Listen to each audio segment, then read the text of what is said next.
surrounded by the sea. It's an island really, and our salt being imported to Sri Lanka. The main reason behind there were two reasons.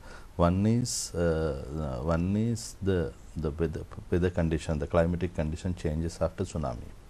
The tsunami about 5 years before, the 4 years before, now it had changed the climatic condition. Everybody noticed the rainfall is higher than that of some about 5 years before. That is one reason, because the salt, the key ingredient is the solar. The solar and seawater. It's a combination of the energy solar and the seawater is the raw material. Then if solar is, if you don't have sunshine up to required level, the salt can't be manufactured in that particular basis, salt and basis.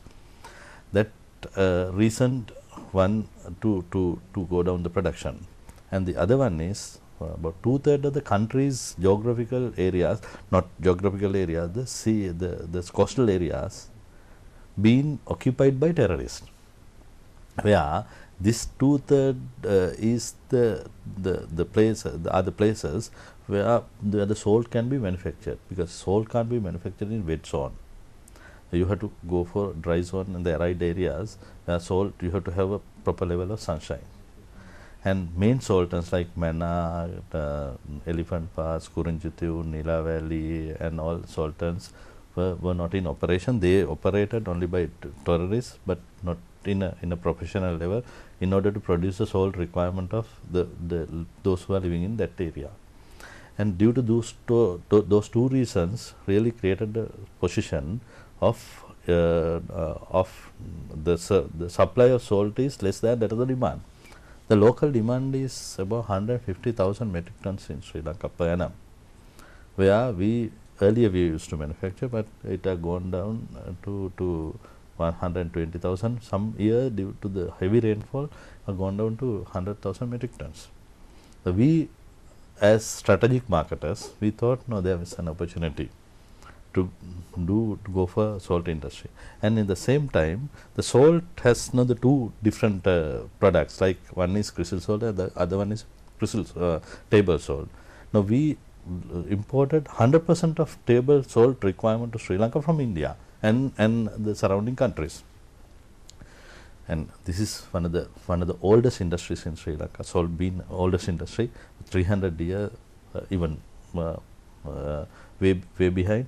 And we have never started a salt refinery. This, to produce salt in the powder form, the free flow level, you have to refine the salt, not just crushing salt.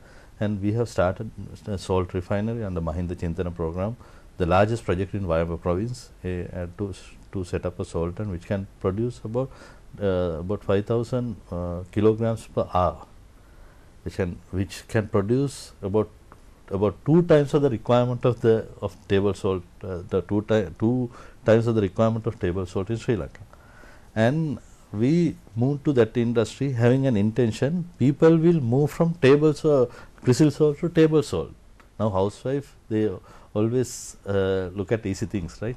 It's very easy to convenient for usage, and we have set up a salton, and now we are the refinery, and we are going to set up salton to produce raw material.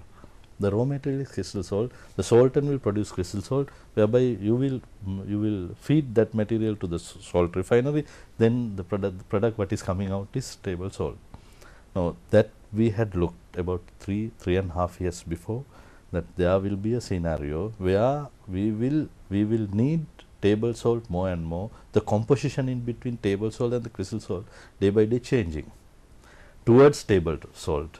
Then we started the manufacturing. Now under the particular company, the Vayamba Salt and Private Limited, we have started salt refinery and couple of salton in Puttalam area, and we have been given age-old salt and natural forming salton in Hungama, Tangol, and that is southern salt, and we are going to set up the largest salton in Sri Lanka. I am proud to say the largest salton comprising 1,805 acres in Nila Valley, Kuchaveli, and we have started already the initial operational work, and government land being leased out, and we have started the operation. So Dr. Ravi Liyanage, those are actually very encouraging projects that also enhances the economy, and to know that this sort of process has been unraveled already.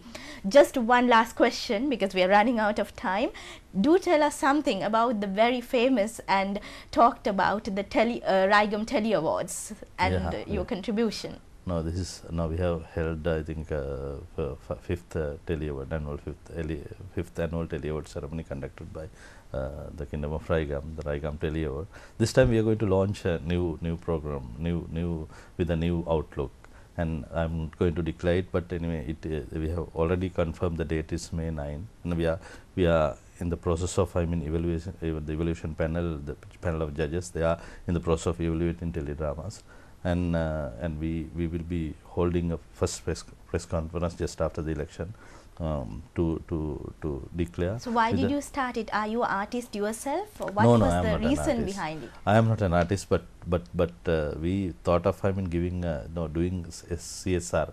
People, the corporate social responsibility. People do not look at, you know, you always gear to earn money.